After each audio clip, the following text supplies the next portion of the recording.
Отново се връщаме на вълна училище, уважаеми зрители, само че този път става въпрос за съвсем различно училище.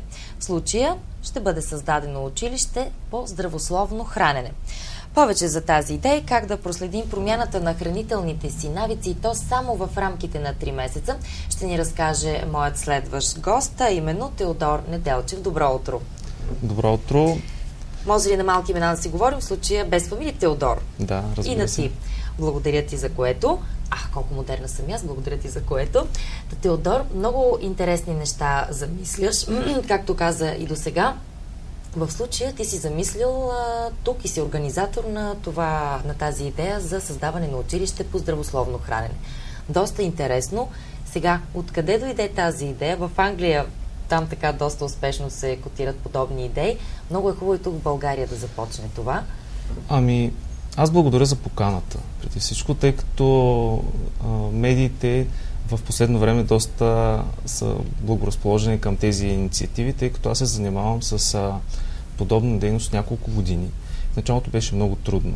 Хората по-трудно възприемаха тези неща, но тъй като в цяла Европа, дори в цял свят, здравословното хранене, здравословният начин на живот е една тенденция, която набира много голяма сила.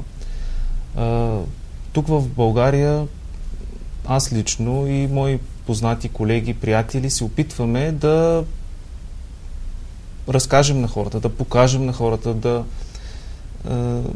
че здравословният начин на живот, че здравословното хранене ще ни доведе много позитиви, ако ние го приемем и го приемем за наш приятел. И че здравословният начин на живот ще ни отведе до това нещо, което ние наричаме щастие, което наричаме смисъл на живота.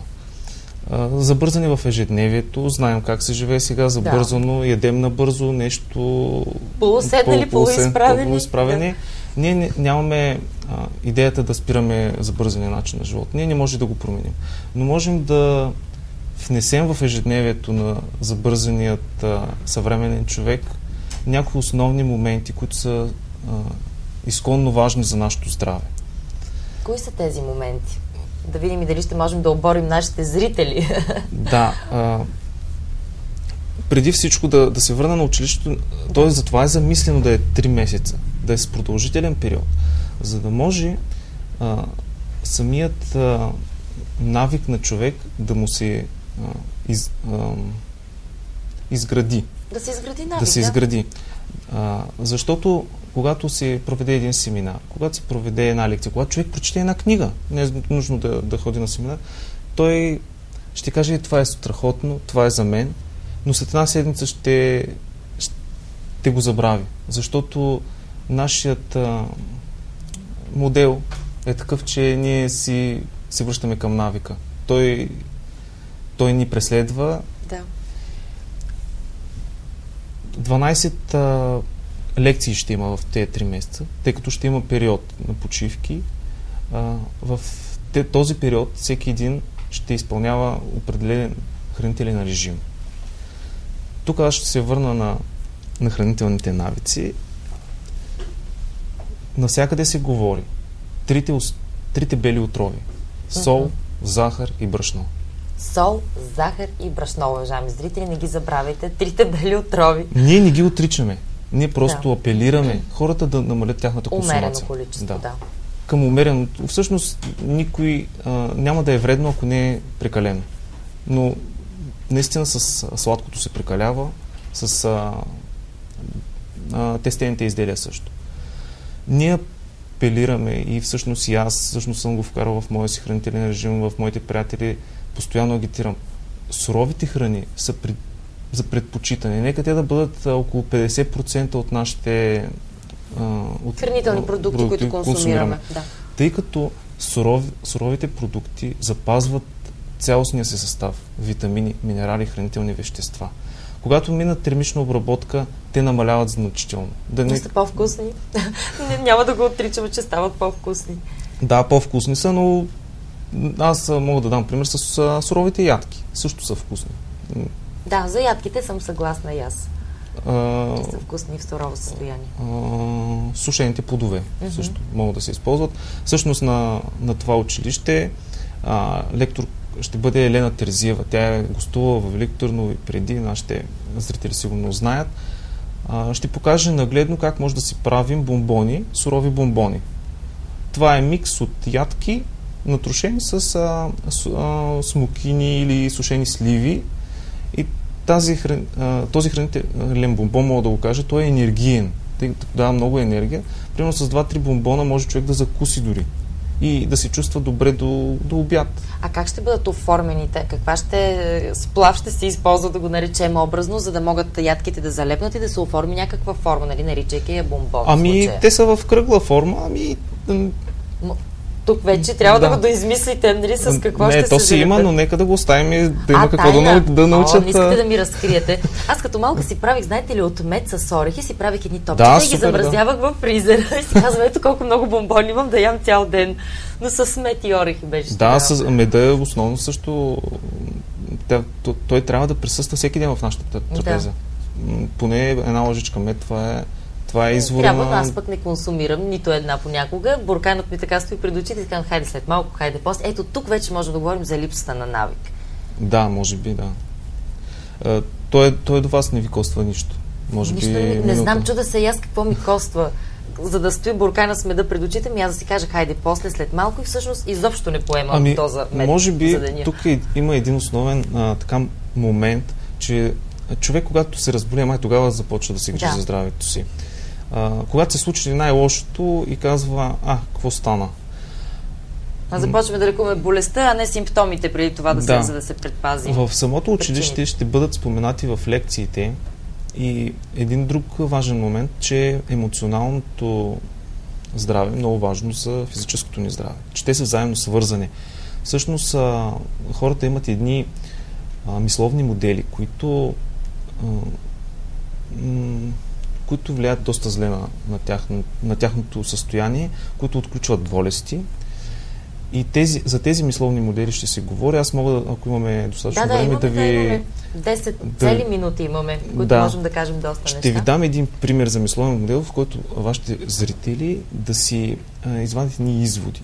Колко е важно емоционалното състояние за нашето физическо здраве. И как то се отразява, защото вече и науката го доказа напълно, че имаме ли емоционален проблем, той веднага се отразява на това говорихме и в 8 часа с нашата гостенка астролог Деница, която точно това казваше. Докато човек не се умее да започне да мисли позитивно, една хигиена на мислите, да си създадем навик, дори на мислите, това, което отдаваш, това и ще посрещнеш. Тази злоба, завист и така нататък, хората не могат все още да осмислят, че това, което отдаваш сега, гледайки ни някой, мислейки ни лошо в този момент, как това като е на енергийно ниво се връща обратно към него. Точно, светът е много огледало. Дали е точно така, аз не мога да твърдя, но... Светът е огледало, ако ти го гледаш позитивно, той е позитивен към теб. Ще събираш позитивни приятели, ще събираш позитивни случки, ще се забавляваш. Ако гледаш и мрънкаш, и се оплакваш, такова ще виждаш. Ако живееш в свят на изобилие, наистина ще има изобилие.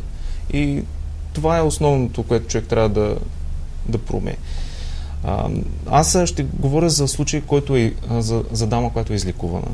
Няма да споменаваме имена, но може да се спомене. Действителен случай. Идва при диетолога Огнян Симеонов, който също в Търново доста често го каним.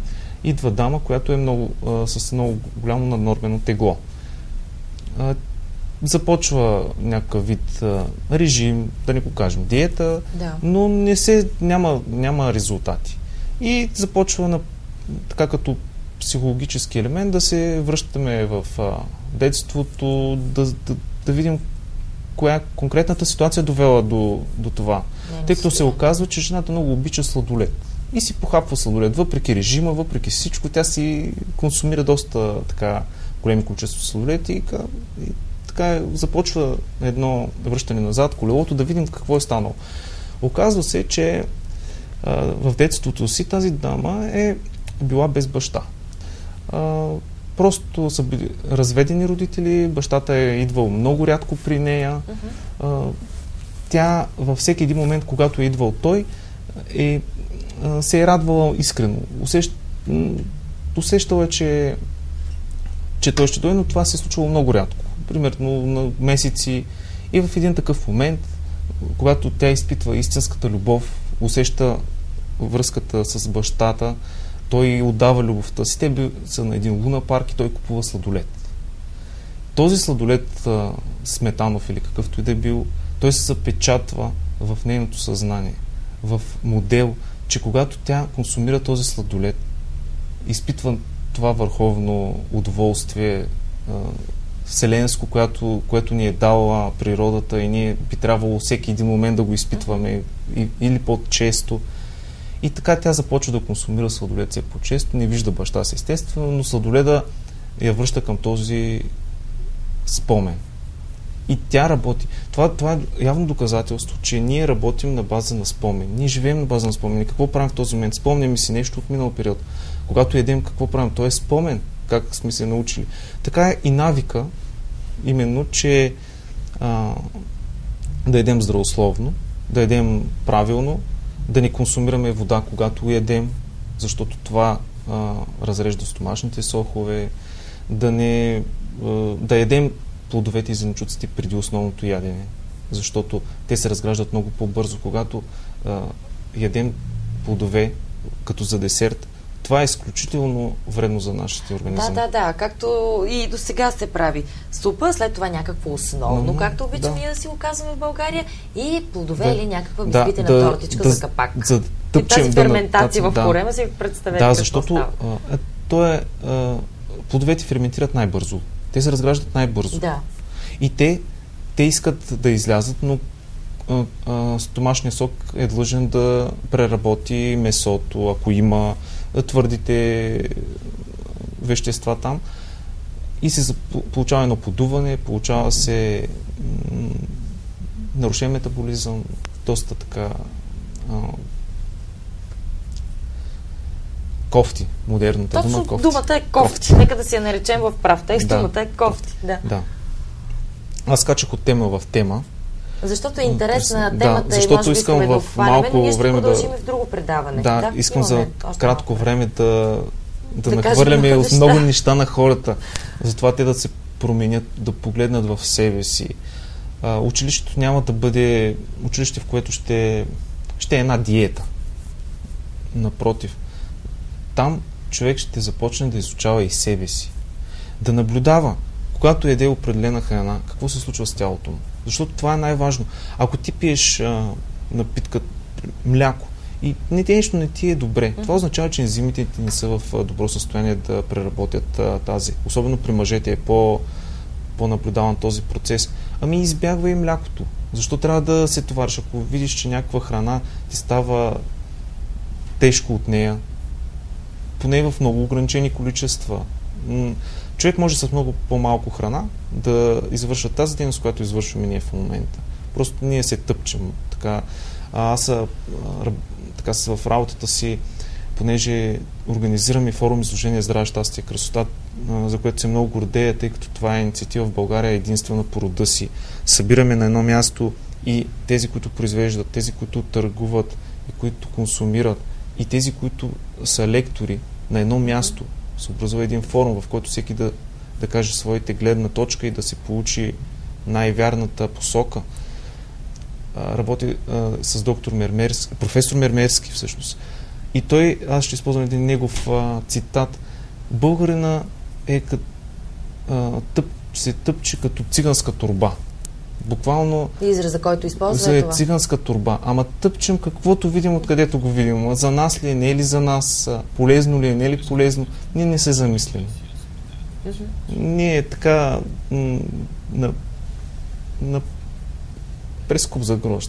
Прибависта. Има ли да използвам ли тая дума сега? Не знам. Давай, каквото има, слагай в корема. Каквото има хладилника. Да, каквото има и каквото е останало от вечерта, примерно. Давай, няма за кога. В училището ще споменем вредните навици. Пушене, алкохол. Няма как да едем плодове и да пушим цигари, да пием алкохол. Една ябълка, 3 цигарки. Бързи. И то бързи за отскок. Кафето също. Прекалява се доста с кафето.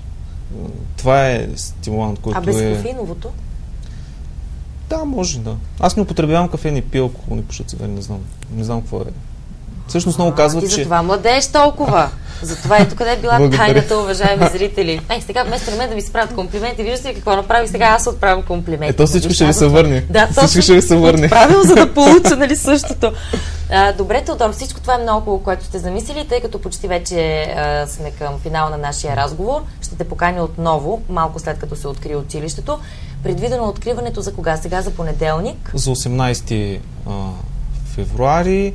3 месеца ще продължи, за да може и през тези 3 месеца да видим началото и края. Хайде да видим, ще проследим какво ще се случи така отблизо и ние ще сме всъщност заинтересовани. може да поканите някои от участници в началото и след 3 месеца да видите какъв е резултата, защото това е много важно за нас. Добре, защото ако тези, няма които резултати, стартират по средата и в края на обучението, да видим дали ще има някаква промяна. Най-малкото, то не е най-малкото, е най-основното в мисленето на хората. Как те ще се мобилизират ли по някакъв начин изобщо да започнат, мислейки по еди какъв си начин, да започнат да се хранят рационално и здравословно.